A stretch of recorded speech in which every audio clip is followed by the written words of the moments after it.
Bismillahirrahmanirrahim. Assalamu alaikum. Welcome to this episode of Anhar. Perhaps it has been a little bit of an hiatus of a month or so, and then we are back. The topic for this episode is cohesive society. How do we build social cohesion? How do we build a cohesive society? That is the question. So, to break this down for us, we have two distinguished guests, Dr. Ibrahim Zakaria Musa and Mazang Marmarik. We have been a very homogeneous society, and even now we are a homogeneous society. But yet,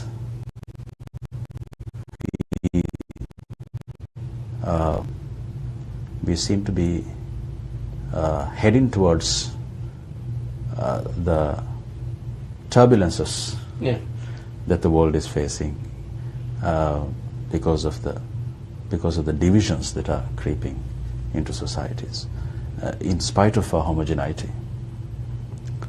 May I start with you, Omar? To give a little bit of introduction to Mazang Umar, he in his heydays, he had been a radio officer, seaman, and entrepreneur, and he has dabbled in fisheries, exports, and currently he is a researcher and contributing to social causes, apart from such voluntary engagements. Dr. Ibrahim Zakaria was the former Vice Chancellor of Maldives Islamic University, and he has had a long career of being an educationist and a scholar, author, and Maldivian society has been benefiting from his scholarship for a long time. Yes, shall we kick off on the topic cohesive society? Cohesive society means, in the context of Maldives. Yeah. Now, in whole, it says, how can we stick together as one community? True. That's in short form. True. Yes. True. So why are we breaking up, or are we going away from the original, original love that we had for each other? We can say love we had for each other in the sense that we had neighbors and we loved our neighbors. Neighbors were like our neighbors were like our family. You have a problem, everybody gets together and talk about it, and then we come to a conclusion of how to go about or jump over the fence of whatever is happening at that time. Now, as far as I can remember, this system breakup, as we say, right, started much later, because formerly we were an island nation. But today, to say it's an island nation is also, although physically it is true, we are not. See, those people who were in the far north and the far south are today our neighbors. Before they were far away, and we met them maybe once or twice a year, you can say. Or those who are closer to us, we met them once in 2 months or 3 months. So, let us say each of these islands had a cohesive society. They knew everybody else. Each person knew the family life, or the family tree is known to everybody. So, children who grew up in this society knew those who were the seniors of that particular society. Respect was given to that person, which was passed on from the parents to the children, and therefore an island, let us take Funadu for example. Shavin Atoll. No, Mali. Mali Atoll, okay. Yeah, it's an uninhabited island. But we will, for this case study, we will say it had a family of 10 or 15 families there. So these 10 families probably over the past history would have been 2 families. It got enlarged, became 5 families, then became 10 families, then became 15 families. So that friendship or the closeness to each person, each other, was there. But as you grow up, let's put Funadu with Holomale, for example. Suddenly the explosion of population is going to bring in a lot of variations to the way of life. Of course, we are the same religion. We speak the same language. Probably we eat the same stuff. Our tables for lunch and dinner would be approximately the same thing until, let us say, 21st century, when spaghetti and bolognese and these things started coming in. Before that, it was just rice and curry. Or it would be gardia and rihakuru and so forth, you see. So those are the elements that come from outside. So likewise, when you are in Funadu and Holomale together, and we bring in somebody from Bandos, for example, who had never come to this place before, he is going to bring in a kind of a way of life these people would not understand. So what happens is, invariably, this is out. He's not in this community. He's from another community. So therefore, this community has to either integrate with the existing one here, or this large one will have to go and get integrated with this small one, which takes a long time. And there are habits which these people don't have, whereas the others have a different kind of habits. So this is getting bigger and bigger. So there are changes that is going to happen. Now, in the process, if we don't educate these people to the way of life, or what is accepted in life, respect, honesty, and what else? A community, a kind of way of life where no arguments, no street gangs and things like that. If it doesn't happen, then it's a cohesive community, sticking together and working together to get things done. So this is where I think we are failing now. So we are failing in not educating the young to the new things that is coming in life. Now, I think since we speak the same language also has been changed because of the foreign invasive languages. I will say invasive because it is joining into this, the vocabulary of our language. So these are things that is changing without our knowledge. Things like saying something which does not require to have an answer, like though, for example. Why should we say though every time that we say something? We don't have to. The acknowledgement can be without asking for the acknowledgement of though, right? Which you don't know. Now, you are saying yes to this door because you respect me. You didn't want to tell me, අවගොඩ කරන්නේගේ ඉවිදාඩු වෙච්ච.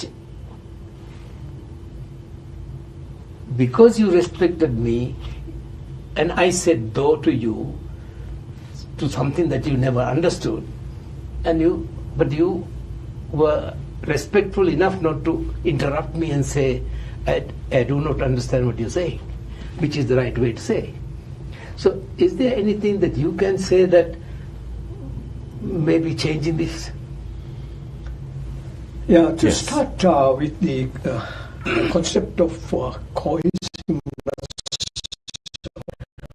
I would like to recall one very important incident long way back during the time of second Caliph Umar bin Khattab, Right. when he conquered Palestine. And after conquering, he was sitting at a corner of the Aqsa Mosque. Some of the companions saw this scene, that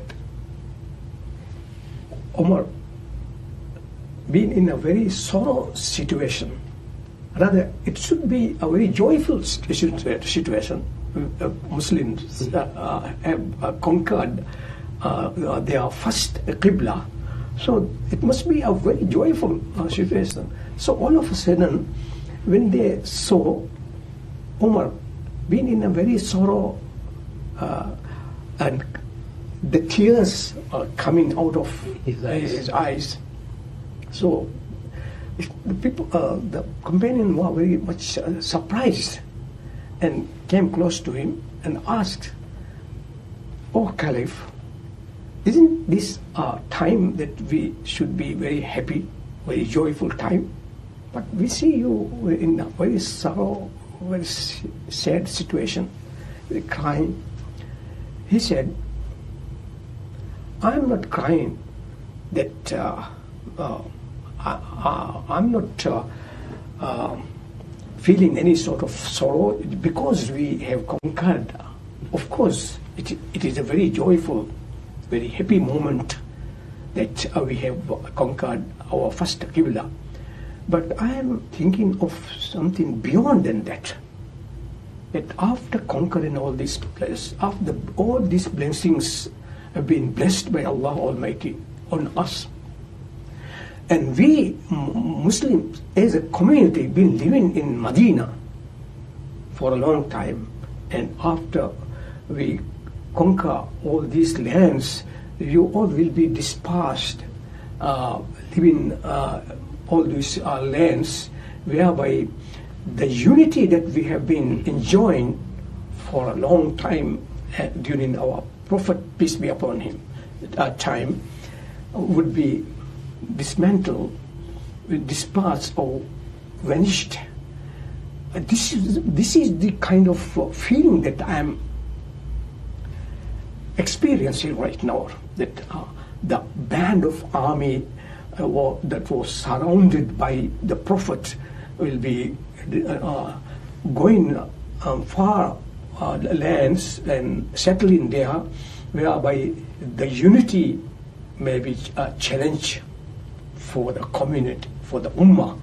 For that purpose, I am having that kind of sadness, that feeling that I am feeling that kind of sadness. Now, why I am relating this story is because to give the emphasis and importance on holding the unity of the society. The cohesiveness cannot be emerged or practiced by and words without having the unity that we have been enjoying during the time of Prophet, peace be upon him. Now, if we look at the fundamental characteristics of the human society and the difference between a human society and an animal kingdom, we can easily comprehend the importance of unity with diversity. How important it is to hold fastly on these characteristics and features by each and every individual who lives in that society. Now, what are the characteristics that upholds, that brings human as a society close to each other? And this is the task is not to be imposed from outwardly or someone out of the circle come and bring those closeness, but each and every citizen of any given society must do and fulfill his responsibility to keep this cohesiveness for the sake of humanity, for the sake of his own security and peace. If we have lost that cohesiveness, that unity, believe me, no citizen can live in that society in a very peaceful manner. Now, if we look at the characteristics of a society, a human society, and to differentiate between a human animal kingdom, there are 10 such characteristics. First, a human society. A human society. Now, I mean it by saying a human society. The second thing is there must be a rule of law prevailing. If you go to a jungle, you don't find there a rule of law. All species are roaming around according to their own habits. Might is right. Might is right. Might is right. There are no rule of law. Other characteristic is justice. You don't find that justice in the jungle. You can't. But in a human society, which brings all humans together, who can enjoy this peace, the justice must be prevailed. And also, a human society is very well-cultured society. We enjoy our culture, whereas you don't find that culture in animal kingdom. And also, in a human society, you will be enjoying a very clean environment. Your surroundings, your environment is sufficient enough to breathe out, sufficient enough to live happily, sufficient enough. You have to create that space to yourself and your fellow beings who are living around that space of peace and calmness in order to bring all us together. That is why we say, we are free human beings. Freedom is an entitlement of each and everyone, of course. But your freedom must be stopped where other one's freedom starts. When you say that you are free to move around without any limitation, then there happens clashes and erosions, and whereby it leads to collapse this whole society. And also, in human society, we have a religion, whereas in jungle you don't have the religion that binding as a binding force to bring us together. And also the way how we build our shelter, the way how we live in, you don't find that in jungles. So these characteristics are very much differentiating between human societies and animal kingdoms, as well as the way we dress, our costume, how we safeguard our modesty. You have a different situation, a scenario, a scene when you go to a jungle. And also the food, the way how we prepare our food, the way how we eat, the manner that we apply. You can find those kind of manners and habits in among animals and in animal kingdom. And also a language. We human have a very high sophisticated language where we are as a binding force. So these are the characteristics that we enjoy to bring us close to each other, although we enjoy that kind of peace and calmness with our different ideas and views in order to bring those kind of closeness together. So the beauty, the beauty is that being a human with different type of intellectual capacity and levels of thinking, but we never compromise when it comes to the unity and the binding forces that we humans are supposed to live in a society as a very well-cultured human being. So as human beings, we are automatically attuned to structured societies and cultured values that are of universal benefit, and standards that are of benefit to one another. And instead of double standards, everybody would prefer the same standard, or as you said, rule of law for everybody else. So with this, we'll take a break. Stay tuned.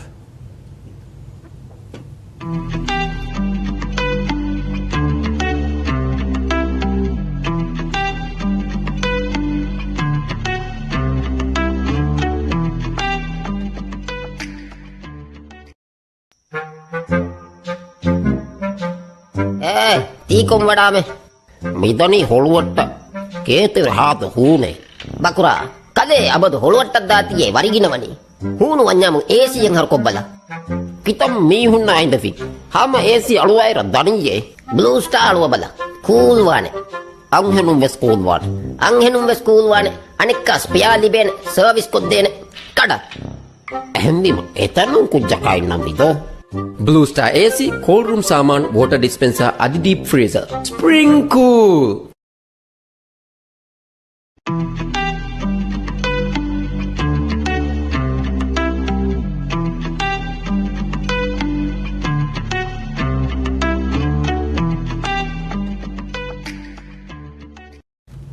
Welcome back.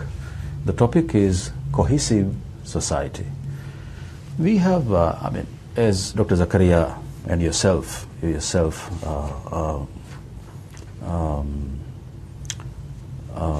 spoke on cultural peculiarities of different social strata or social segments, and yet we have a binding cohesiveness that runs or that cuts across all spheres of our lives. I mean, the commonalities are much more than the differences, Right. and yet we have so many reasons and so many reasons to live together, and this togetherness, cultural togetherness, religious togetherness, and our racial togetherness, it's such a powerful binding force, especially in the context of Maldives. We are characterized by that oneness and togetherness and sameness of our cultural identity. So how do we preserve and how do we prevent these values from getting eroded in the face of cultural invasions, as you said? Yeah, to me it is very simple. Now, Dr. Ibrahim Zakaria just now highlighted a lot of areas that needs to be attended to, that most of the people today are forgetting. Yes, we have one religion, one language, one way of life. But I think teaching the children, we have to start from the bottom now, right now. We have eroded a lot of these things. Values are gone. And since the population has increased, now very few people will know who Dr. Ibrahim Zakaria is, or who I am, or you are.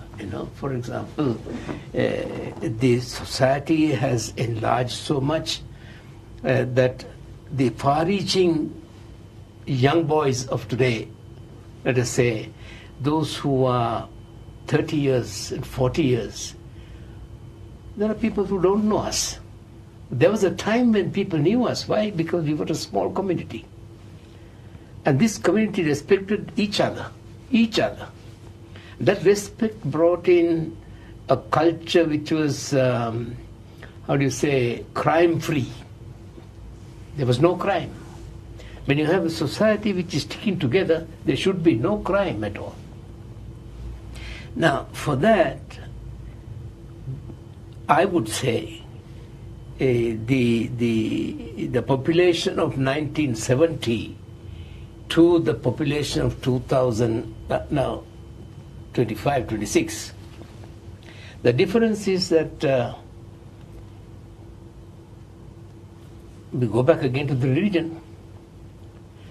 Now, we are Maldivians talk in Divehi. We do not talk Arabic. We don't know Arabic language. The way of our Islam is practically in Arabic.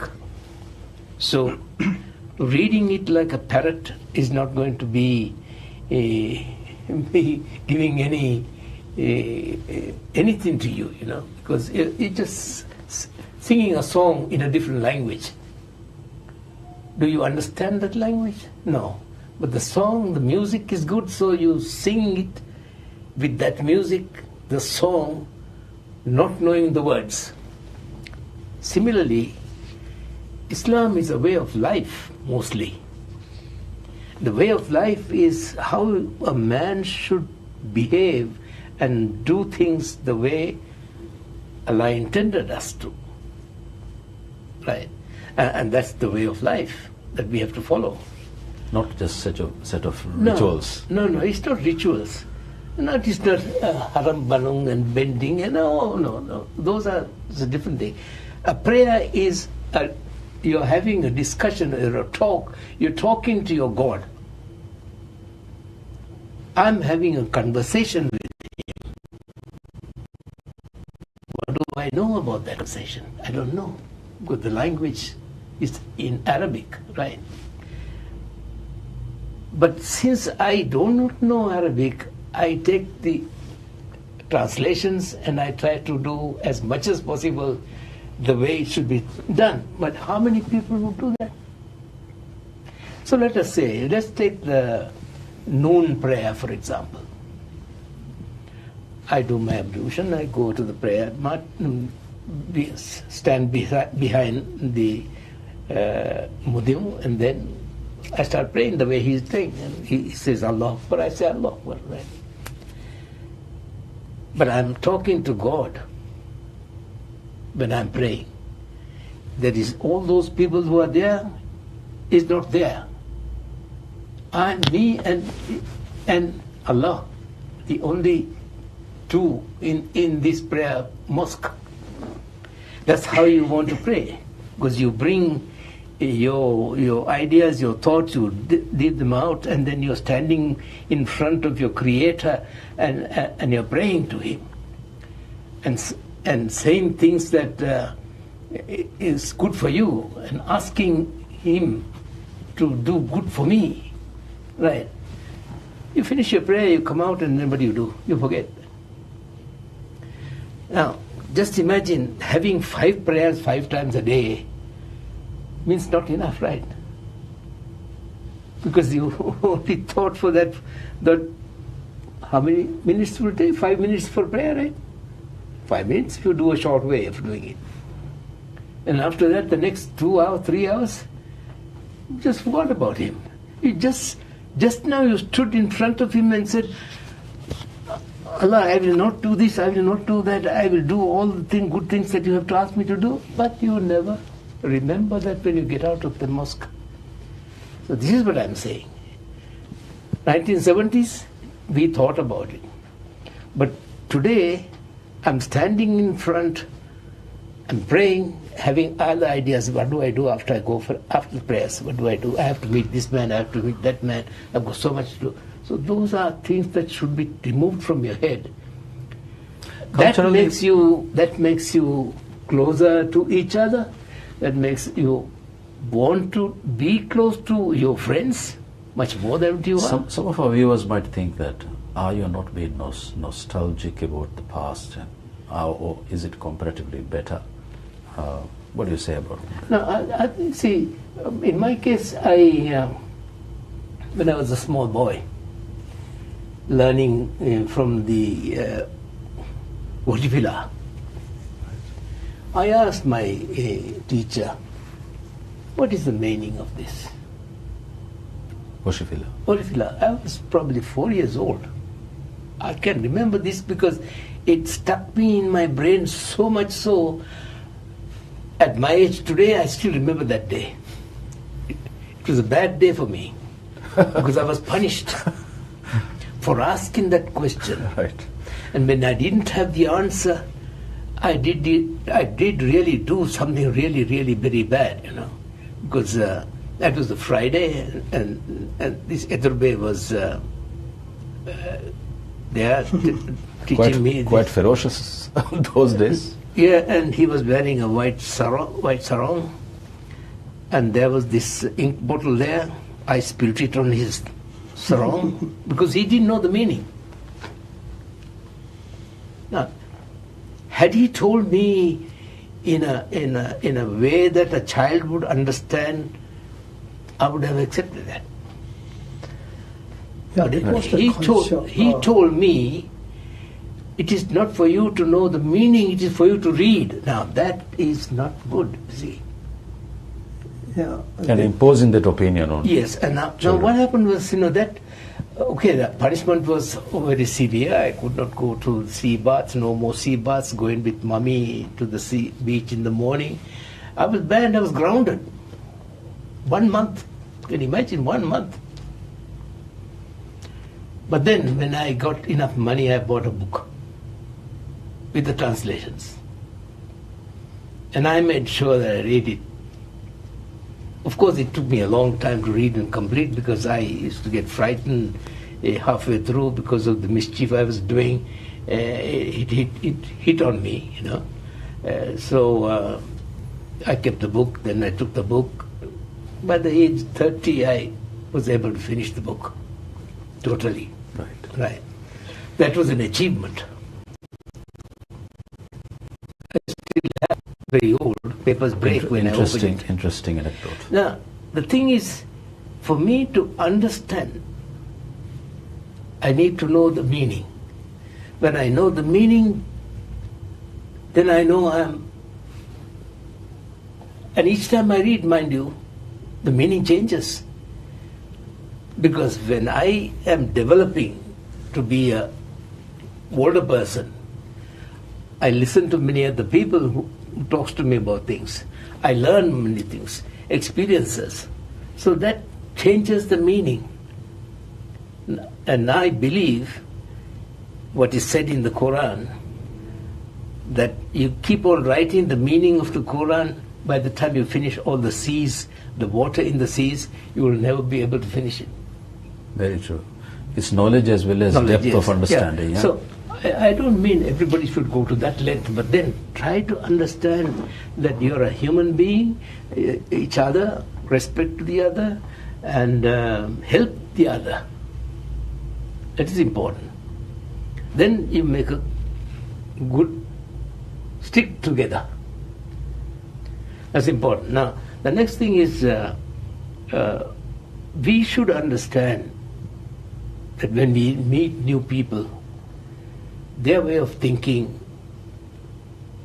we have to first follow their way of thinking and take the good of those and leave the bad out. But sometimes it is easy for us to always take the good. Bad is nicer. Focus on the bad. Yeah, bad is nicer.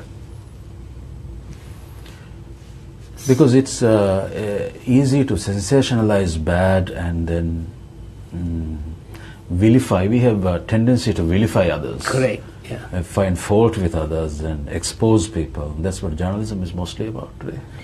So, Every that is why, you cannot grow a progressive tree unless you fertilize or feed fertilization of tolerance Into the in growing that peaceful tree, which means if we think of the interruptions or destructive elements which dismantle the unity of a society, there are so many such negative elements that help to dismantle or disperse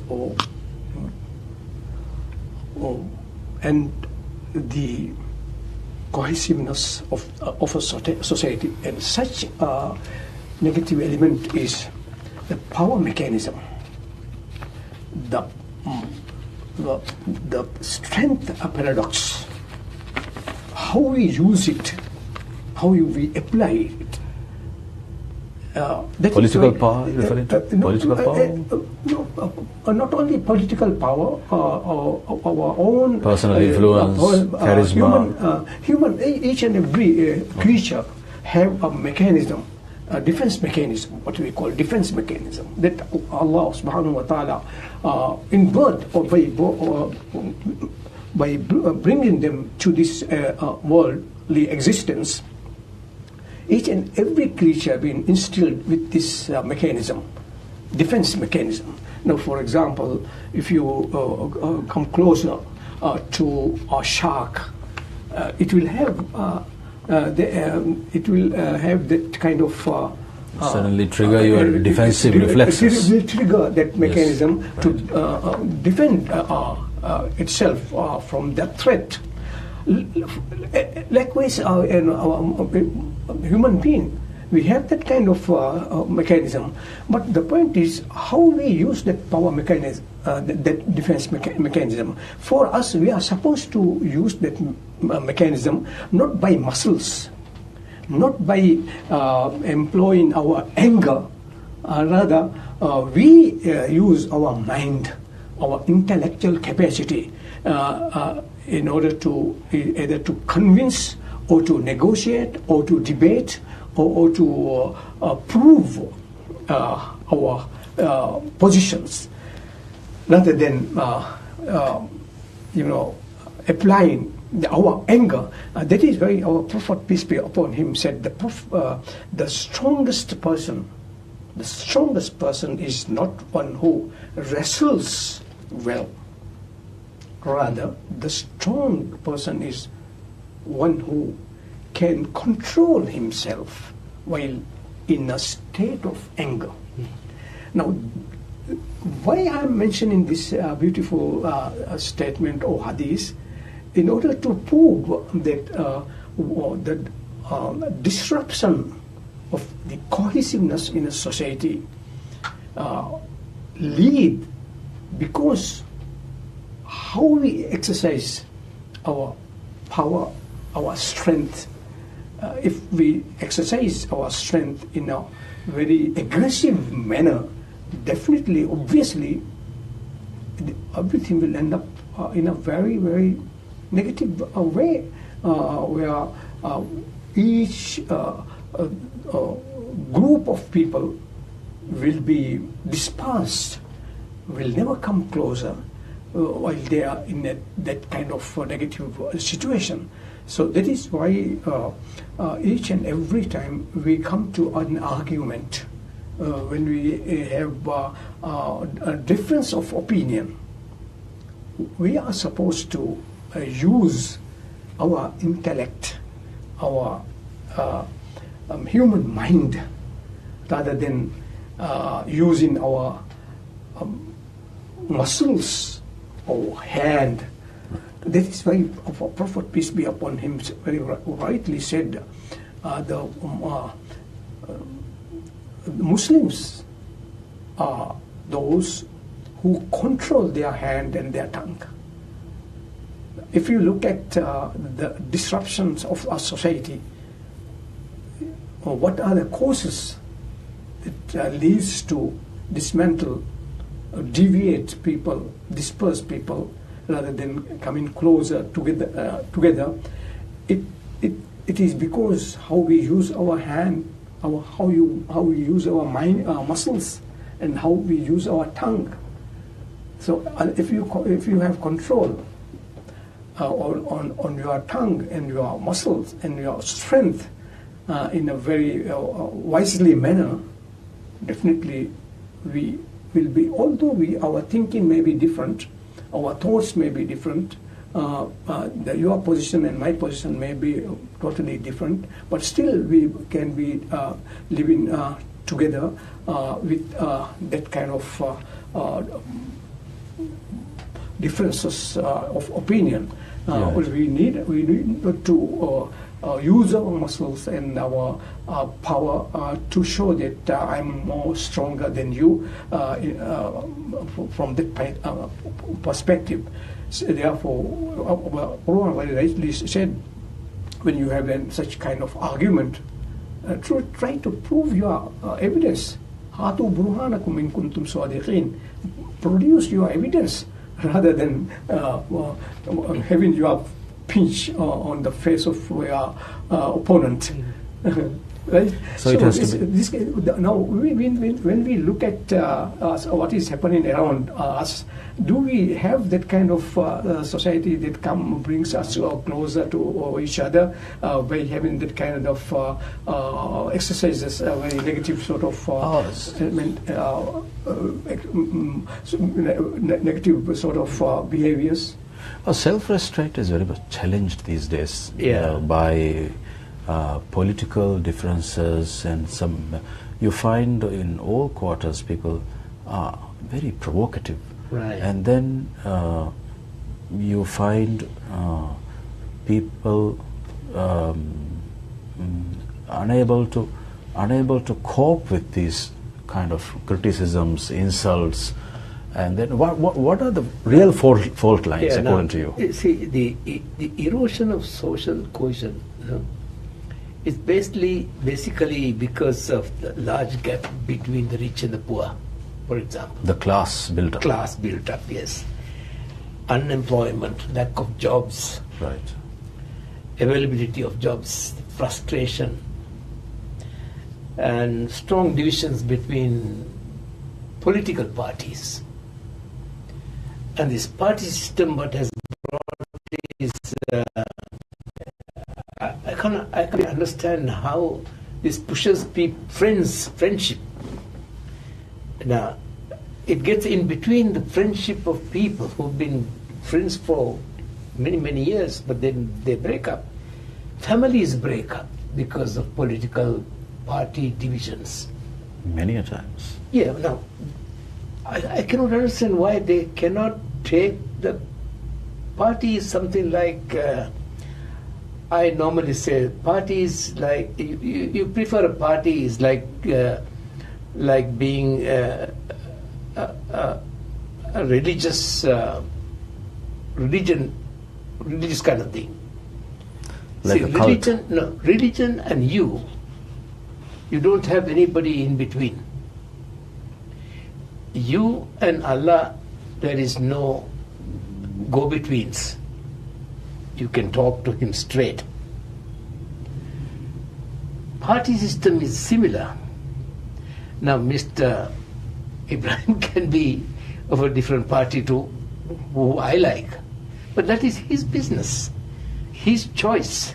His choice, I should not invade into his choice. His choice I should accept and respect. So he would respect me as much. I don't try to force him into what I think is the way of life.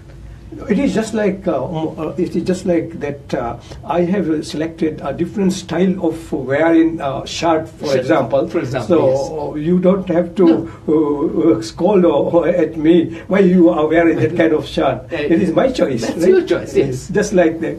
I make it in a more simpler way. I, as a teenager, falls in love with a girl. Right. I marry her. It's nothing to do with Ibrahim or you. Because you are going to live with her. I'm the one who's going to live with her, good or bad. Right. So why should I have somebody else come and tell me, that's not the good one for you? How would he know what is the good one for me? Now, similarly... Your own choice. It's my choice, yes. So similarly, a party is a party which you think because you thought of that party, they have plans of doing things in this party if they come into power, and I like the way they do these things, so I go towards that particular party. But I'm not 100% sure. But it's better than the next 10 other parties that are there. So I take this choice. Now, I don't want you to come and tell me, that's not the right party for you. Because you don't know me. Absolutely. Right. So, none of my business anyway. There are differences coming from this kind of things which the society is breaking up. Now, that is my concern. That's a big concern, and that is impacting our society very, very badly.